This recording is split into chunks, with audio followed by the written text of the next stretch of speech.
O grande perigo do burnout. Nem sempre a gente odeia o nosso trabalho, nem sempre a gente está de saco cheio, nem sempre a gente está com vontade de largar tudo. Às vezes você está produzindo, ajudando, funcionando, fazendo, está feliz e mesmo assim o seu corpo entra em colapso. Isso já aconteceu comigo. No vídeo anterior, a Amanda contou um pouquinho sobre o burnout, sobre os sintomas, o que causa um burnout, enfim, diversas informações muito importantes sobre o assunto. Eu vou colocar aqui no link depois para quem quiser ver. Eu quis trazer um relato pessoal de como funcionou o burnout na prática, na minha vida. Porque é muito importante mostrar que nem sempre o burnout se manifesta igual em todas as pessoas, nem todos os sentimentos e as sensações são iguais. Talvez durante o vídeo você vá perceber que o burnout não começa quando a gente está infeliz, quando a vida está ruim, ao contrário. Às vezes ele começa quando está tudo bem. Comigo foi assim, era pandemia, a demanda cresceu muito, a busca por atendimento psicológico foi o ápice que eu já vi na minha vida. Muita gente sofrendo, muita gente angustiada, muita gente com as emoções desorganizadas, muita gente em perigo, mas essas pessoas também estavam buscando ajuda.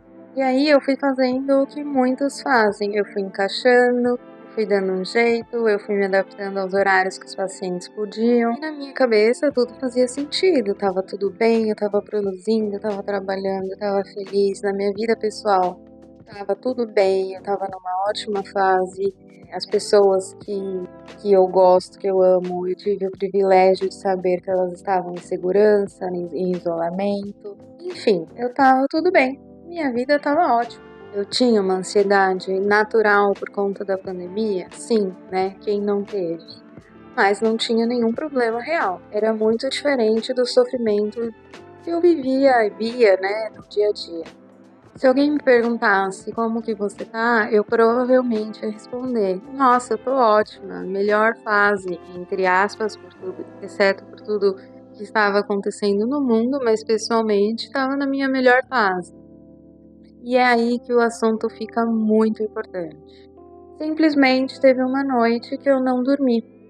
E aí eu pensei, não, tudo bem, foi só uma noite ruim, isso acontece, isso faz parte.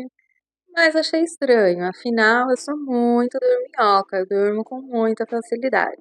E aí eu pensei, essa noite eu vou estar cansada, trabalhei um monte, não dormi, então eu vou dormir, tranquilo. E aí chegou a noite e eu não dormi. E aí eu me assustei, porque eu entendi que o meu corpo não estava conseguindo fazer o básico. Dormir é básico, dormir é regulação, dormir é recuperação, dormir é essencial para a nossa vida. E quando algo assim essencial falha, é o seu corpo te falando, olha, tem alguma coisa errada, você está passando dos seus limites. Nessa época eu não estava em terapia, porque como eu falei, para mim estava tudo perfeito. E nesse momento eu fui procurar a ajuda de um psicólogo e de um psiquiatra. E aí veio o diagnóstico, burnout.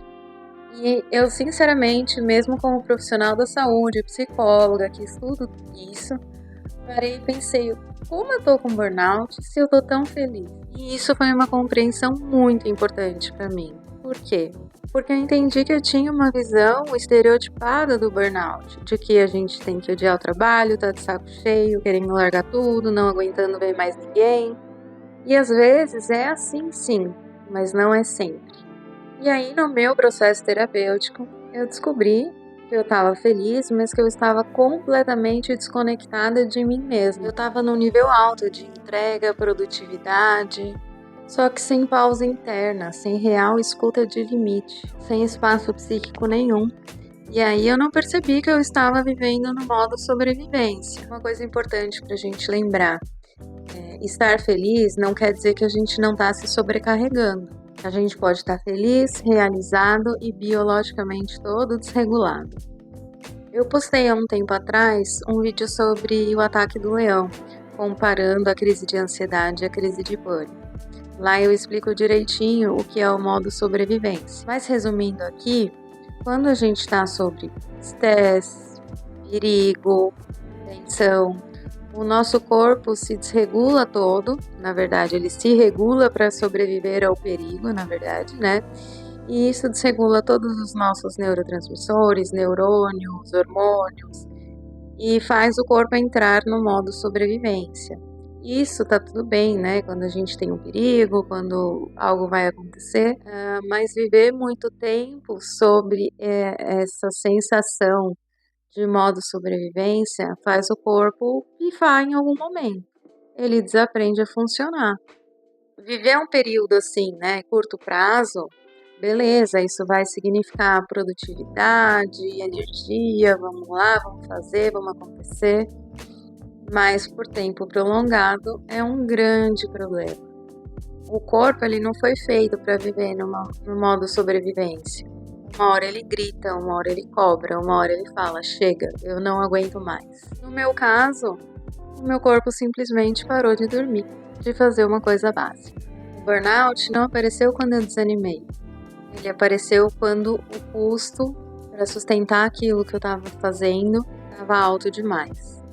Acho que a principal mensagem que ficou para mim sobre o burnout foi de que ele não é estereotipado, né, como eu imaginava, mesmo sendo uma profissional da saúde que estuda isso, eu tinha aquela coisa estereotipada de que a gente odeia o trabalho, fica de saco cheio e aí vem o burnout, né? Eu entendi que você não precisa estar infeliz para estar doente. Às vezes o burnout aparece justamente nas pessoas que amam o que fazem, que estão disponíveis, que aceitam demandas, que funcionam muito bem cansadas. Então tá na correria, faz a pessoa se sentir funcional, feliz, e ela vai indo e não percebe os próprios limites. E aí é um grande perigo, a gente começa a naturalizar os excessos, né? A gente tem que ficar de olho para não romantizar os excessos. A gente chama de propósito aquilo que é exploração de si mesmo. A gente chama de entrega o abandono de si mesmo. E o que a gente chama de fase intensa já é adoecimento.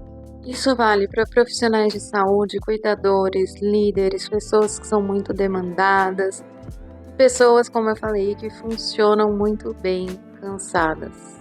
A gente precisa lembrar que funcionar bem cansado é totalmente diferente de estar bem. Uma coisa não tem nada a ver com a outra. Enfim, no meu caso, eu me afastei, eu tive que me afastar por 3 semanas. Achei que uma semana ia resolver, mas não foi.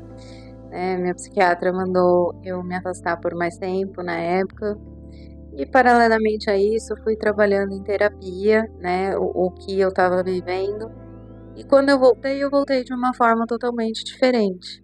Passei a respeitar melhor os meus limites. Então hoje eu vivo numa outra lógica, outros tempos de atendimento, tenho meus períodos que eu não abro mão de descanso, óbvio que, existe uma exceção ou outra, mas não é regra, eu me reorganizei muito melhor, voltei diferente do que eu tinha saído, e isso acho que foi o mais importante. Hoje eu continuo trabalhando bastante, feliz, realizada, mas eu entendi que eu não preciso me abandonar para fazer aquilo que eu amo. Será que a vida tá ruim porque você tá cansado? Ou foi porque você exigiu demais de você por um tempo prolongado? Se esse vídeo faz sentido para você, se você se identificou, comenta aí com a gente. Se você conhece alguém que precisa ver esse vídeo, encaminha para ele. Aproveita e segue a gente aqui no canal se você gosta de assuntos sobre saúde mental. O burnout não nasce do ódio ao trabalho. Às vezes ele vem da dificuldade da gente entender que até aquilo que nos faz feliz precisa de limite.